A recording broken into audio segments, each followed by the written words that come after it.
good enough? Well, it was a bad study. We know that already, right? We saw that there was no controls, no comparison diet, not prospective, not a validated measure, basically just a case series. But there was no evidence of harm in the patient, which is a good thing, right? So it was a diet where there was no harm, no nutrient deficiencies. So why do it? So it allows you, or the physician, to gain some credibility with the patient, recapture a patient from Rasputin here.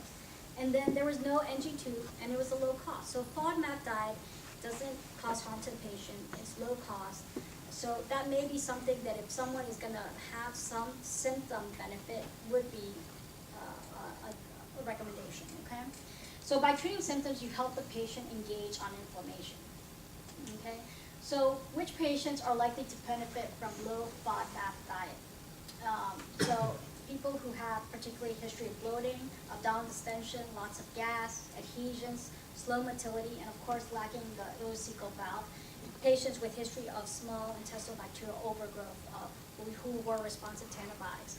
And for individuals who don't know, FODMAP is fermentable oligodisaccharides, monosaccharides, and polycyclates. So it's easier to say FODMAP. Eating during flares and afterward. So the flare diet, okay? Most patients report that they benefit from restricting their diet during flares, okay? Less input, less output, fewer symptoms, right? Bland food, fewer symptoms. They have bad reactions to foods that they were previously able to tolerate. A liquid diet is often better tolerated. They start limiting the caffeine, which obviously increases motility. They limit caffeine and alcohol, less risk for dehydration. The problems, okay? There's actually still increased risk of dehydration because you're limiting yourself, and most patients aren't drinking enough. There's rapid and significant malnutrition. During a flare, they actually need more calories. Remember, your body's in an inflammatory state. You're consuming calories. And then the other problem is that patients may continue to restrict even after a flare, so they will not return to a full diet. So you got to educate about flares as well. So listen to your body. Limit what gives you trouble. That's very simple, but it goes a long way. Not everybody is the same, right? So in some individuals, spicy foods, fats, sub-liquids, often more than solids, and then of course avoiding dehydration. You don't want to just drink water if you can. This is an oral rehydration salt solution, but there's things like Gatorade and other things that have more than just H2O water. About the flares, again, this is going back to the calories. If you're restricting your diet, then maybe getting calories and protein into patients by using supplements that aren't too expensive, high caloric density. Of course, you always want to take into account if you happen to have somebody with inflammatory bowel disease that also has lactose intolerance or celiac disease. Some things went together. And then gradually return to full diet after flare-up. Start slowly with small portions, and then getting over the fear of particular foods. Some people do have post-traumatic stress disorder related to their flare-ups if they've had bad flare-ups. Eating with strictures. Some patients will have strictures, and they will ask, what exactly can they eat in terms of fiber or foods. So most patients learn rapidly. Obviously, vomiting in itself is a powerful negative feedback. So low residue diets, they avoid raw vegetables, fruits with skin, insoluble fiber, beans, tough red meat would be the things you want to do. It's okay to continue with lean proteins such as fish, chicken, eggs, pulp and skin-free fruit. And if you want to eat fiber, then you want to cut it across the grain into less than 1 centimeter lengths and cook it until it's soft. Okay? The goal. Important to achieve adequate protein and caloric intake. Okay, so this may require a temporary liquid diet or liquid supplements, and you want to mainly get a good understanding of what your caloric and protein needs are. Everybody's different. Everybody's needs are different, right? Help patients find tolerable protein calorie supplements and identify low-cost versions. This is where a dietitian or nutritionist would be very helpful. So you could discuss what your needs are for you. Teaching patients about diet. Instruct and have downloadable handouts in the clinic, flare diets, obstructive low residue diets, dietitian involvement. Low fat MAP diet would be something that could be recommended. for patients who are high risk for forming millstones, low oxalate diet. Complicated and hard to accomplish by patients are that some foods are not labeled as FODMAP diet, right? These things are not labeled, so it's not like you're going to the grocery store and saying, I want an IBD diet. It requires diaries and analysis, and determine which FODMAPs that patients are able to tolerate, okay? And determining threshold for symptoms for each. So why would we recommend restricting FODMAPs? 30% of inflammatory bowel disease patients do meet Rome criteria for irritable bowel syndrome. So, meaning that some of their symptoms may not be from actual inflammation of their inflammatory bowel disease. They may be having symptoms from irritable bowel syndrome, right? So, also could be post-inflammatory enteric neuritis, hypersensitivity to certain symptoms, producing more gas, abdominal pain. And many patients try expensive fad diets. So, once again, these are the specific carbohydrate diet, paleo diet, macaroon diet, macrobiotics. Many restrict important nutrients. Many spend lots of money on supplements, and the main goal is to prevent self-harm in the patient, right? And around 50% of patients do benefit in some way from a FODMAP diet. Once again, especially gas, bloating, distension, or active symptoms, and especially if patients have had Crohn's disease with surgery, strictures, and fistulas. So those tend to benefit from the FODMAP diet. This is just a quick timeline from FODMAP diet. So you start off by teaching and restricting certain foods. Then you start reviewing your diary with your symptoms response to certain foods. And then you start small dose reintroduction of selected FODMAPs. Okay? And then establish tolerance by FODMAP and dose with the least restricted diet. So if you go online and look at FODMAP diets, they will give you certain foods that are in certain categories. Okay? So, in conclusion, you want to engage patients on diet, and the goal is to prevent self-harm, avoid vitamin deficiencies, nutrient deficiencies, and avoid extensive costs to the patient, educating them about these things. Teach maintenance of protein caloric needs, teach maintenance of hydration, bland flare diets, but return to full diet, overcome that PTSD related to your flare-ups. And low FODMAP diet could be recommended for selected patients. Low residue for patients with obstruction.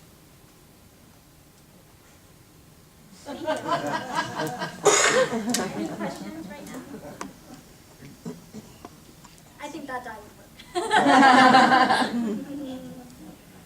was going to say that, so if symptomatically, if someone is feeling better by not having a dairy problems or whatever it would be, I mean, you still, it's okay to do that. I mean, it's not going to cure inflammation, but it just may reduce your bloating or your... Right, and remember, some individuals are lactose intolerant. Lactose intolerance is very common. So, some of these symptoms, remember 30% of Crohn's disease patients have irritable bowel syndrome. You're absolutely right. They may be having symptoms of bloating. They could have celiac disease. You want to check, obviously that would have been part of the workup. But lactose intolerance, irritable bowel syndrome. But I think the takeaway of this presentation is to make sure that patients understand the importance of certain things to be addressed when they see a physician. If you are thinking about one of these fad diets that can be very expensive, first of all, you would want to talk to the physician about that, so that you can get the data, which, as you see, it's not good. Unless someone wants to invest a lot of money to do, good research on that, and maybe someone will in the future. But I mean, it seems like the money isn't there, honestly, for that. So avoiding self-harm, because a lot of these diets can be so restricted. If you look at it, even like the paleo diet and these different types of diets, some of these diets are very restrictive. And if you're not supplementing nutrients, and you end up with iron deficiency, anemia, vitamin D, and all that, and you're not replacing that, well, that's not the goal, right? It's not helping.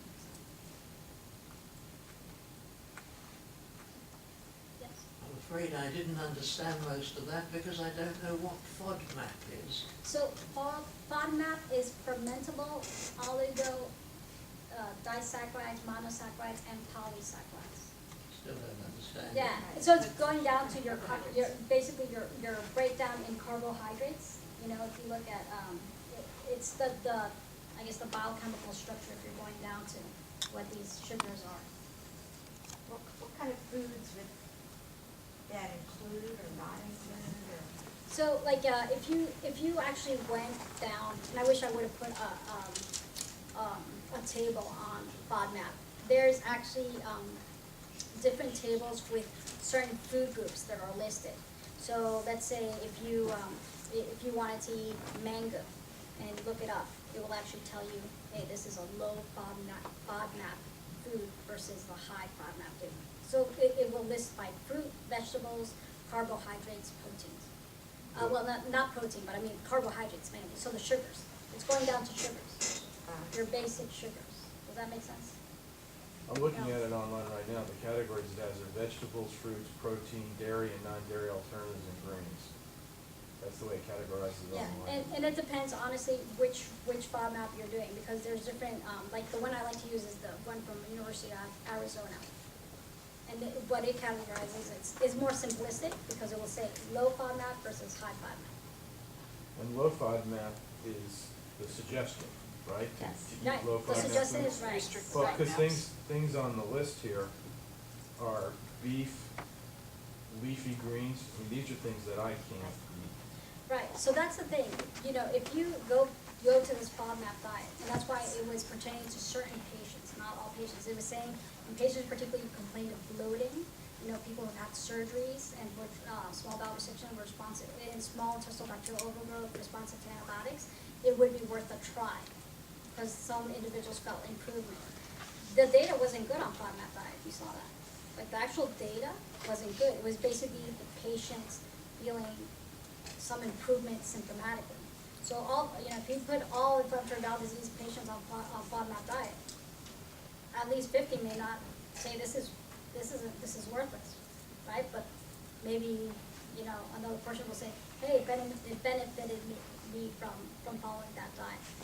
But the data is not supporting this is a great diet. It's just saying that outcome-wise, it can help or seems to help with some symptoms in those particular individuals.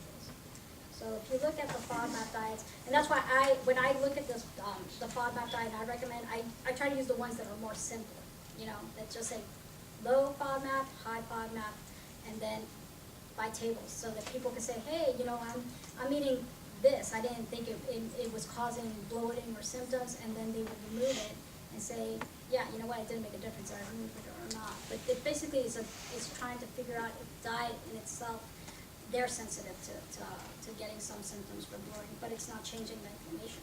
So it's not having to do anything with the inflammatory bowel disease state, the inflammatory state.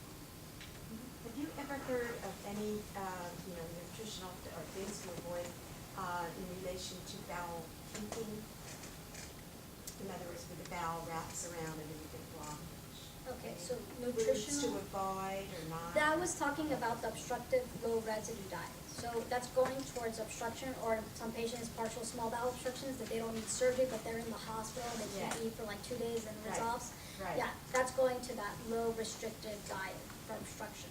For patients who are at risk for small bowel obstruction, partial small So bowel what obstruction. should you not eat then? So basically, the type of, you don't want to have like things that have a lot of fiber, right, or residue. So, that's where you definitely don't want to eat vegetables, anything that's uncooked, like carrots, broccoli. Those are things that have a lot of fiber and are considered, they have a lot of residue. You wouldn't want to do that. So why? Because you might get caught?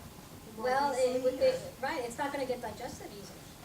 Remember, that's something we're not really digesting well, right? Fiber is not something that's why we recommend it for constipation, helps bulk the stools, But if you're already at the edge that you're maybe having a partial small bowel obstruction, or even your motility has slowed down for some reason, we don't wanna start having you have a high fiber diet or anything like that. We wanna back it down. Go ahead. So the underlying message that I'm understanding, and please tell me if I'm understanding it correctly, is that all the individuals with IBD have different needs, different sensitivities, which is why the commercial diet is just not a one-size-fits-all kind of situation. So you have to figure out for yourself where you have to make changes in your own diet, but then you also have to look at whether you are affecting the nutrients and getting the proper nutrition level that you need after the changes you've made in your diet. Yeah, so first of all, you're absolutely right. There's no commercial diet recommended for inflammatory bowel disease, right? So we established that there's no data to support that. But it's just like we said, your individual needs and your symptoms may change depending on certain things you eat. It may not be even related to your inflammation that's ongoing. Could be like lactose intolerance, could be that, the amount of sugars, the water contents in your small bowel. So it is something of you discovering and trying to figure out what foods you tolerate better than others, but not to the point of going towards an extreme diet. That could be so restrictive, and then you end up having iron deficiency, anemia, vitamin D, D deficiency. So that's why it's so hard, honestly, when someone comes and says, what can I do with my diet, and you want to say, hey, start this diet. Well, that's not necessarily the case. So besides just taking a step further than keeping a food diary, what's the best way to take the information to determine and isolate which of the things? Like, for me, beans don't seem to really be a problem. Some other IBD patients tell me that they have problems with beans. I like beans because I get protein. I don't eat meat. I very rarely eat chicken, so I try to find some other things that I can eat that will give me the protein. But I could be possibly having a problem with beans, and I haven't really identified it because the other things that I'm eating when I eat beans may actually be what I'm thinking are causing the problems when it's really beans. So how do you kind of... So if you go, there's different FODMAPs diet out there. And the one that I referred to was the one in Arizona that I liked. The reason being it was sort of an elimination diet at the same time, so that it's not confusing to you. Hey, I removed this one bean, but I'm still eating apples, pears, and other things, and I'm still bloating. So if you go by it, it's, in some elimination diets, like that one is around 6 to 8 weeks. It's basically an elimination diet where you're even going down to certain groups of foods. And then you see how you're doing, you're writing your journal and symptoms, and eventually start reintroducing slowly. So let's say beans is something you like, you have good protein, it could be part of your staple in terms of your usual diet, then that would be something that you want to introduce and see how you do in terms of symptoms. If you're tolerating that, then hey, you know what? I like beans, they don't cause problems, move on to the next food that you want to try. So you do it by an individual food? Well, in his case, yeah, usually you can. Like, I've had patients where they say, I love pears. I love it, and I don't think it affects me. So they will do, they would start off with and like I said, there's different FODMAPs diet out there. But the one I liked was the Arizona one. They would start doing, cutting other food groups and going down to whichever one they want to start. Like, some would recommend avoid lactose and all this stuff and start with a certain food group, and then reintroducing slowly. So they would introduce the pear and say, okay, I'm doing better with this. It's not causing problems. That's the thing. You want to see if it's causing issues, and if you're tolerating, then move on to the next thing. If you introduce too much too soon, you're not going to know. Well, I just stopped having dairy and also sugar. I'm trying to really get low on carbs, and now I'm thinking, well, maybe that's not the best approach. Maybe I should break it down more. And you can. I mean, there's a lot of patients who, they're not going to celiac disease patients. They're not celiac disease patients per se, but they're gluten sensitive. And so they are cutting down gluten or certain products, but they realize, hey, I can tolerate this, I can't tolerate that. So it is something that you as the patient have to do some legwork. We can't be just like, okay, you have to discover your own body and your own tolerance for certain things. And some patients, I've recommended FODMAP, they'll say, doctor, I did it for 2 weeks, I couldn't do it. Well, I mean, I don't know what else to tell you. I mean, it's your body, it's not mine, So for 2 weeks doesn't seem a long time if this is a condition you're going to be living for the rest of your life. So. And you would do this as a way of helping to avoid another flare-up? Not necessarily. Remember, going back to the data, this does not support any change in inflammation of inflammatory bowel disease. So that's the key thing, because some patients, I don't know if you remember the slide, there was a slide about a nutritional supplement versus interferon. You know, I'm sorry, not interferon, Remicade, I'm going back to hepatology, okay? So, Remicade, or you can think of Humira or Cimzia, you know, these are anti-TNF agents, right? That have the data to support that they actually change and affect the inflammation in inflammatory bowel disease. The data presented has not shown that. So the only role for you to do some of these changes and say, you know, instead of paying so much money and going on a paleo diet or going on this fruitarian diet or going on this specific carbohydrate diet, the goal of this is to say, you know what, the data is there to support it. It can cost you a lot of money. You may end up with some vitamin deficiencies, you know. So what can we recommend? And like I said, the FODMAP diet is something that could be recommended because it's not gonna cause you harm, right? Now, of course, it says green beans, or whatever type of beans, I can't tolerate that, you know. You know your body, obviously, right? So if there's something already that you see that, I don't wanna even try that, don't try that. I mean, this is just something to guide you in terms of some individuals with certain symptoms. It's not gonna help everybody. It's not.